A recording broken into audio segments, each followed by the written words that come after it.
Welcome to UBI Unplugged, breaking down the future of income. All right, let's get into it. I'm still not convinced any of this UBI stuff is going to work, but happy to talk it out. Yeah, and I'm here to keep things grounded. UBI's potential is definitely there, but we need to be realistic about the challenges.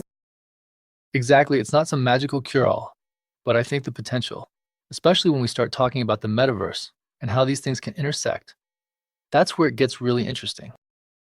The metaverse. Come on, are we seriously going there? UBI is already a hard sell. Now we're adding virtual reality into the mix. It feels like we're getting further away from reality, not closer. I understand that concern. It can feel a bit futuristic, but hear me out. Think about it as another space for economic activity. If we're talking about UBI as a basic income, why wouldn't we consider how it could tie into virtual worlds where people are spending more time, and to virtual worlds where people are spending more time and, importantly, Right, and not just spending money, also earning money. We're already seeing digital economies develop in these spaces. What if UBI could provide that initial capital to get started, to explore, maybe even to create something that generates more income? Okay, but how many people are actually making a living in the metaverse? It feels like a tiny fraction, a niche thing. We're talking about millions, maybe billions of people needing some sort of actual real-world income, not digital trinkets and virtual land. I think that's a fair point. The scale isn't the same, but the potential is there. Even if it's small now, we shouldn't dismiss it. These virtual spaces are becoming more sophisticated, more engaging, and that translates to real economic activity. It's a new kind of marketplace, and if we're thinking about future-proofing UBI, we have to consider these new models. And that brings me to this article I read about the UK.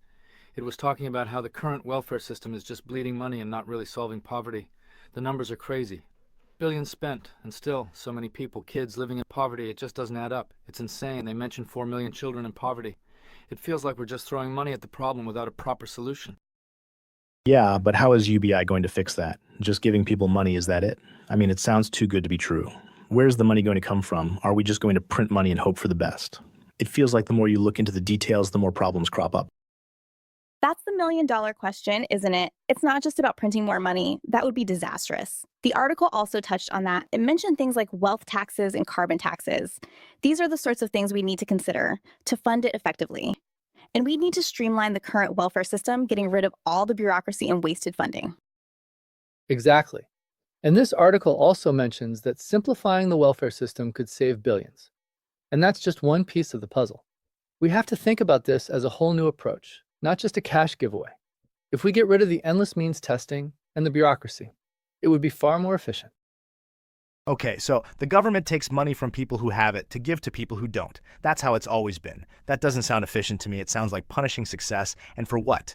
I feel like that argument is so basic. I mean, the article just makes it sound so easy. That's what bugs me the most. A 1% tax on the wealthiest 10%, and that would solve everything. Right, sure. It's not that simplistic. The point is that a well-structured system incorporating those different taxes, combined with the savings from the existing welfare programs, and maybe, yes, even some deficit spending to support the initial rollout. It's not an impossible scenario. The article, I think, is right about needing new thinking on this. It's not a new problem. Inequality has been a problem for ages. Exactly. And what about automation and AI? That's what I worry about the most. Those same old jobs, they're just not going to be around forever. I think the McKinsey study mentioned in this article says 30% of jobs could be automated by 2030. That's in a few years. So, UBI, in my view, isn't just about basic needs. It's about helping people adapt and giving them the freedom to reskill and try new things, even in the metaverse. But people are already adapting. I mean, people have always adapted to new challenges. We've had industrial revolutions before. People will find new jobs, they always do. You can't just throw money at everyone. You're going to destroy all the incentive to work. I just don't think it's going to work. I think that's a common misconception, and a lot of the pilot programs that have been run are showing that's not necessarily the case. The article also mentions trials that show people actually remain active in the workforce, and some take up better jobs or get more education. I think it's about giving people options, not making them lazy. That's not how people actually work. Most people want purpose. They want something meaningful to do. UBI just takes away some of the stress that might stop them. Yes, and that links back to the metaverse. If we're thinking about new areas of work, it provides the financial cushion needed for people to take a risk or to explore a new field. And yes, Maybe that's building a world in the metaverse or designing some kind of game. There's potential there for new kinds of economic activity that we can't even imagine yet. With UBI, they can test out these new ways of working. Okay, but these metaverse jobs, are they actually going to be real jobs? Are we talking about people spending hours in a virtual world, earning virtual money that only has value in that virtual world? How do we bridge that gap to the real world where people need to eat and pay rent? It just feels like a distraction. That's what I think. While there are already ways to convert in-game currencies or virtual assets into real-world money, so it's not just purely virtual. And with the tech evolving rapidly, I think we'll see that gap close even further. The point is that we have to recognize that these virtual worlds are becoming part of our economy. And these new ways of making money are just as valid as long as it's generating value for someone, somewhere. And there was also this other article from India, talking about how they're doing a form of UBI in a more rural area, I think.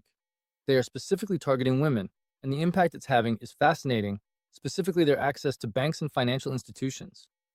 It's not just about the money they're receiving, it's about how it is changing society as a whole.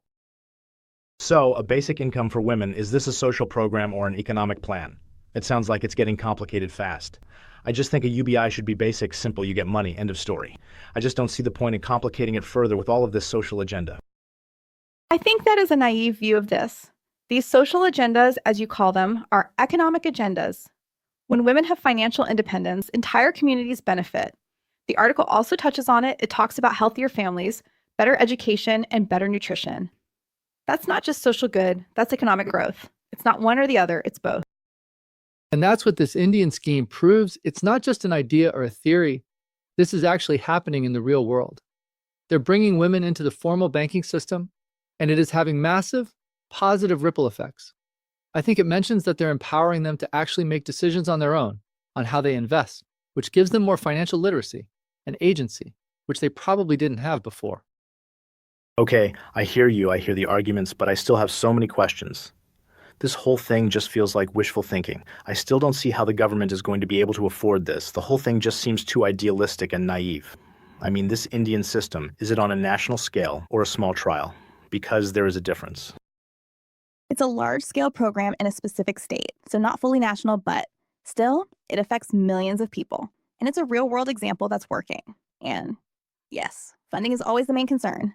But what do we spend money on now? There are always questions on how to fund things like healthcare or the military, and yet somehow we manage to we need to reprioritize and rethink how we spend instead of just doing things the way they have always been done and expecting different results. And that's why I think tying it to the metaverse is interesting. If we can create new economic opportunities in these spaces where people can learn, experiment, and earn at the same time, well, then it's not just about handouts anymore. It becomes a system where we have this basic safety net, but then also a platform for innovation and economic growth. It's more of a trampoline than a safety net. The Indian scheme is really showing what it can do for social impact. Okay, but what about the people who aren't interested in the metaverse? What about older generations, people who are technophobic or that don't have the access to that technology? It just feels like another way of excluding people from participating. I don't know. Maybe I'm missing something, but that's how I feel. That's a totally valid point. We have to make sure UBI is universal, and that means it has to work for everyone, regardless of their tech literacy or interest in virtual worlds. The metaverse element is more of an added layer, a potential area for growth, but the basic income itself should be accessible to all.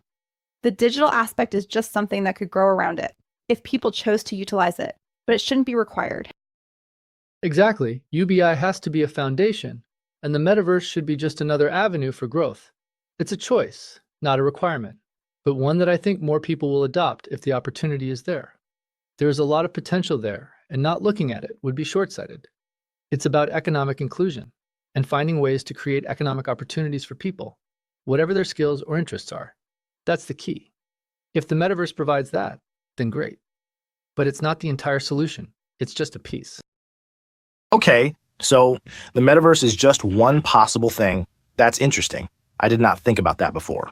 But what about that other article that was mentioned, the one with the $1,000 a month? That sounds even more ludicrous. That's a huge amount of money.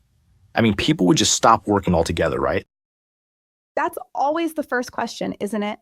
But again, the evidence suggests that is not the case. The article, I think, makes a good point about how it would simplify the current welfare system and reduce the massive admin costs. And with a basic income, people would still work, but maybe in jobs that are more meaningful to them, and it provides more power to negotiate better wages, if nothing else. And it also mentions the impact it could have on things like entrepreneurship and invention. Okay, but $1,000 a month, though, that's a massive amount. How could any country possibly afford that? I mean, I can see it being beneficial, sure, but the cost would have to be enormous. Where does that kind of money come from? Right, and the article also points out that this could lead to inflation.